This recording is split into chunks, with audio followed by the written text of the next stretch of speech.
എന്ന് പറയുന്നത് മറ്റു മതങ്ങളെപ്പോലുള്ള മതമല്ല. അതിന് അതിൻ്റെതായ ഒരു രാഷ്ട്രീയ കാഴ്ചപ്പാടുണ്ട്, അതിന് അതിൻ്റെതായ ഒരു രാഷ്ട്രീയ വ്യവസ്ഥയുണ്ട്, അതിന് അതിൻ്റെതായ ഒരു രാഷ്ട്രസങ്കല്പമുണ്ട്. ആ രാഷ്ട്രസങ്കല്പം എന്താണ് എന്ന് ചോദിച്ചാൽ അത് ഇസ്ലാമിക സ്റ്റേറ്റ്, ഇസ്ലാമിക രാഷ്ട്രം എന്ന സങ്കല്പമാണ്.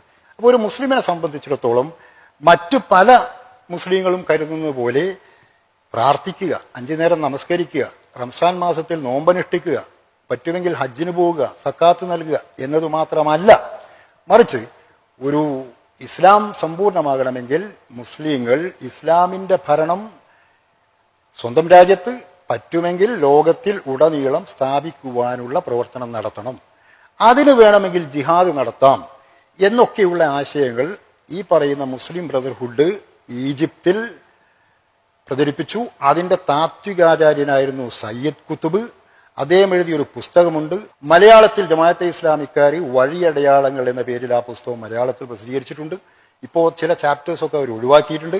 ഈ മൈൽ സ്റ്റോൺസ് ആണ് ഇസ്ലാമിക തീവ്രവാദത്തിന്റെ ബൈബിളായിട്ട് പരിഗണിക്കപ്പെടുന്നത്. അതേ സമയത്ത് തന്നെ ഏതാണ്ട് 1941 ഇന്ത്യ ഉപഭൂഖണ്ഡത്തിലും ഈ പറയുന്ന മുസ്ലിം ബ്രദർഹുഡ് മുന്നോട്ട് വെക്കുന്ന ആശയത്തോട് സാമ്യമുള്ള ഒരു പ്രസ്ഥാനം നിലവിൽ വന്നു. അതാണ് ജമാഅത്തെ ഇസ്ലാമി.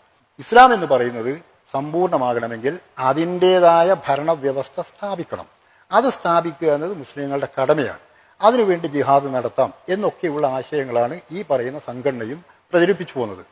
മാത്രവുമല്ല, ജമാഅത്തെ ഇസ്ലാമിയുടെ സന്ദേശം എന്ന പേരിൽ അതിന്റെ സ്ഥാപകനായ മൗലാന മൗദൂദി എഴുതിയ പുസ്തകത്തിൽ പറയുന്നത് ജനാധിപത്യം, മതേതരത്വം, ദേശീയത എന്നീ ആശയങ്ങൾ നിങ്ങളുടെ ഇസ്ലാമിനും ഈമാനിനും ഘടകവിരുദ്ധമാണ് എന്നാണ്. എന്നുവെച്ചാൽ മതനിരപേക്ഷത പാടില്ല, മതവും രാഷ്ട്രീയവും രണ്ടാണ് എന്ന കാഴ്ചപ്പാട് പാടില്ല, ജനാധിപത്യം പാടില്ല. കാരണം ജനാധിപത്യത്തിൽ പരമാധികാരം ജനങ്ങൾക്കാണ് നൽകുന്നത്. പരമാധികാരം ജനങ്ങൾക്ക് നൽകാൻ പാടില്ല, പരമാധികാരം അള്ളാഹുവിന് എന്ന് വെച്ചാൽ ദൈവത്തിന് നൽകണം. ഈ ഭൂമിയിലുള്ള പരമാധികാരം ദൈവത്തിനാണ്, മനുഷ്യനല്ല. അതുകൊണ്ട് ജനാധിപത്യം എന്ന ആശയം പാടില്ല, ദേശീയത പാടില്ല, ദേശീയ വികാരം പാടില്ല. കാരണം മുസ്ലിങ്ങളെ സംബന്ധിച്ചിടത്തോളം അവരുടെ ഇസ്ലാം എന്ന് പറയുന്നത് ഏതെങ്കിലും ഒരു ദേശത്തിന്റെ പ്രത്യേക അതിർത്തിക്കുള്ളിൽ ഒതുങ്ങേണ്ട സാധനമല്ല. എവിടെയൊക്കെ മുസ്ലിങ്ങളുണ്ടോ, അവർ ചൈനയിലായാലും ശരി, ഇന്ത്യയിലായാലും ശരി, റഷ്യയിലായാലും അമേരിക്കയിലായാലും ഇനി യൂറോപ്പിലായാലും ആഫ്രിക്കയിലായാലും അവരൊക്കെ ഒറ്റ സമുദായമാണ്. അതുകൊണ്ട് ദേശീയത എന്ന സങ്കല്പം ഇസ്ലാമിന് അന്യമാണ്.